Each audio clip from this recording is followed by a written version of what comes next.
here I am in Edinburgh. I'm doing 24 shows at the Fringe. I've done 13, 11 ago, so it's pretty much the halfway mark, so I thought I'd tell you how things are going. Short answer, things are going really bloody well, actually. Now, obviously this is good anyway, but it's a particular relief because, well, this was kind of going to be a bit of a make or break year for me in the Edinburgh Fringe. It's safe to admit now that last year was really not a good year for me. My numbers have been in decline for a couple of years, and then last year they just totally fell off a cliff and I barely made it out alive. Now, there are all kinds of reasons for this, some of which couldn't be helped, but some of which could be helped, so we decided to help them. First problem I needed to address was the title. Now, last year I made the mistake a lot of comedians make. I came up with a snappy title for the show that didn't tell you anything about what the show was about. So this year it's much needed. 10 songs to save the world. There's your title, there's your concept, it's right there.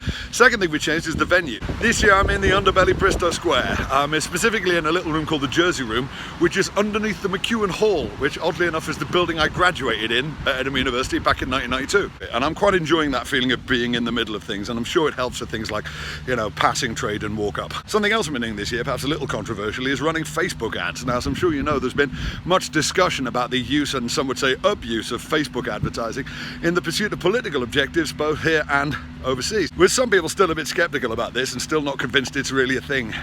It's a thing, trust me, it's really a thing. The power of Facebook advertising, even when you're using it for something as small scale and benign as flogging a Fringe show, is really pretty awesome. I mean, you can keep track of the number of people who are watching it, you can keep track of the number of the people who are clicking on the links, and you can make an educated guess as to how many people are actually buying tickets. And the impact has been pretty substantial. And this is spending like £5 a day. So you do find yourself thinking, wow, if I had unlimited resources to spend on this, I could pretty much brainwash the entire human race. But in any event, the changes that we have wrought do seem to have had the desired effect. The numbers are back up to like 2016 levels, which is wonderful. The audience response has been terrific, and the only problems I've had have been very much of the first world variety. Specifically, I've nearly run out of merchandise.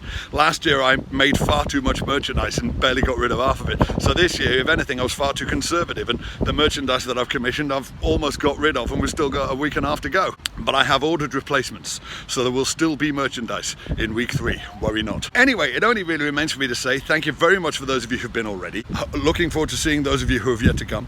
And if you can't make it up to Edinburgh for this festival, I will be touring this show around the country in the autumn and into the new year. So, thank you for watching. Please subscribe to the YouTube channel if you haven't already. Please consider signing up as a Patreon patron, and I'll see you all soon. This video was made possible by the supporters of my Patreon project, who help me make fun things while receiving great perks and rewards. If you enjoyed it, why not follow the link and join us?